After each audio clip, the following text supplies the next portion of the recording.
Hi అండి, welcome to my channel Shravani spicy kitchen. నేను మీ శ్రావణి. ఇవాళ అయితే నేను బటర్ నాన్ హెల్తీగా ఎలా చేసుకోవాలో చూపించేస్తాను.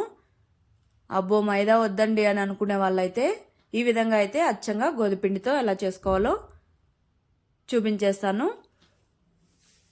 ప్రాసెస్ కూడా పెద్ద కష్టమైతే కాదు, చాలా సింపుల్గానే చేసేసుకోవచ్చు. అలానే ఏ కర్రీ కాంబినేషన్తో తిన్నా చాలా బాగుంటుంది. చూడండి, నేనైతే ఇక్కడ చూపిస్తున్నాను కదా, సాఫ్ట్గా భలేగా ఉంటాయి. తప్పకుండా అయితే ట్రై చేయండి. ముందుగా అయితే ప్రాసెస్లోకి అయితే వెళ్ళిపోదాం. ఒక మిక్సింగ్ బౌల్ తీసుకొని 1/2 కప్పు కర్డ్ అయితే వేసుకోవాలి. అలానే ఇందులోనే షుగరు, తర్వాత 3 టేబుల్ స్పూన్స్ ఆయిల్ వేసుకోవాలి. షుగర్ అనేది అయితే 1 స్పూన్ వేసుకోవాలి. తర్వాత 1/2 స్పూను బేకింగ్ సోడా, ఒక చిటికెడు వంట సోడా కూడా వేసుకోవాలి. వేసుకున్న తర్వాత బాగా ఈ విధంగా బీట్ చేసుకుంటూ మిక్స్ చేసుకోవాలి. ఈ విధంగా ఒక 2 నిమిషాలు మిక్స్ చేసుకున్న తర్వాత తీసి పక్కన అయితే పెట్టుకోవాలి. తర్వాత ఇంకొక మిక్సింగ్ బౌల్ తీసుకొని ఇక్కడైతే నేను 3 కప్పుల గోధుమపిండి అయితే తీసుకుంటున్నాను. గోధుమపిండి వేసుకున్న తర్వాత ఇందులోనే కొద్దిగా సాల్ట్, అలానే ఆయిల్ కూడా వేసుకోవాలి. అలానే 1 స్పూను రవ్వ కూడా వేసుకొని మొత్తం ఒకసారి ఆయిల్, రవ్వ మొత్తం సాల్ట్ మిక్స్ అయిపోయేలాగా బాగా మిక్స్ చేసేసుకోవాలి. ఈ విధంగా మొత్తం మిక్స్ చేసేసుకున్న తర్వాత ఇందులోకైతే మనం ముందుగా మిక్స్ చేసి పెట్టుకున్నాం కదండి పెరుగు, అది కూడా వేసేసుకొని ముందుగా అయితే పెరుగు పిండి మొత్తం కలిసిపోయేంత వరకు మిక్స్ చేసేసుకోవాలి. బాగా ప్రెస్ చేసుకుంటూ పిండిని మనం ఎంత బాగా ఉతుకుంటే అంత బాగా వస్తాయి. ఏదైనా కూడా చపాతీ కానీ నాన్ కానీ ఏవైనా ఈ విధంగా మొత్తం మిక్స్ చేసేసుకున్న తర్వాత ఇందులోకి కొద్దిగా పాలు వేసుకొని మరీ సాఫ్ట్గా కాకుండా సెమీ సాఫ్ట్గా అయితే పిండిని కలుపుకోవాలి. ఈ విధంగా మిక్స్ చేసేసుకున్నాక మరో 2 నిమిషాలు బాగా ఒత్తుకొని చివరిగా కొద్దిగా పైన ఆయిల్ వేసుకొని ఒకసారి మిక్స్ చేసేసుకొని మూత పెట్టుకొని 1/2 అవర్ పక్కన పెట్టేసుకోవాలి.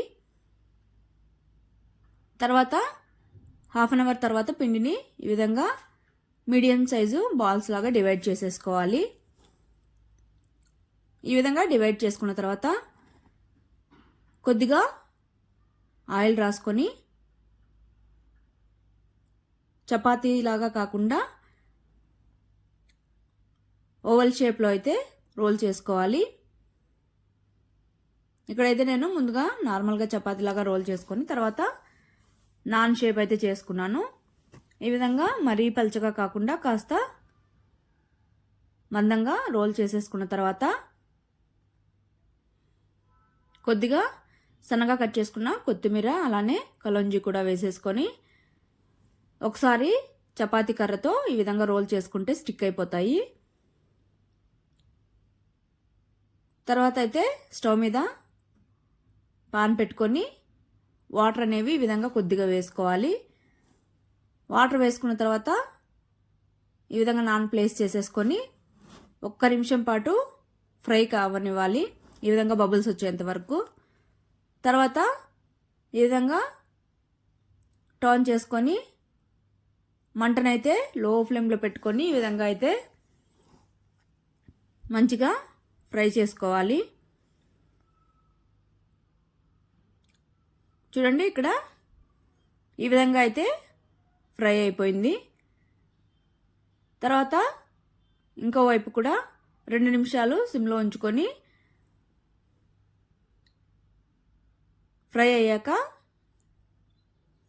పైన బటర్ని రాసేసుకొని తీసి ప్లేట్లో పక్కన పెట్టేసుకోవాలి.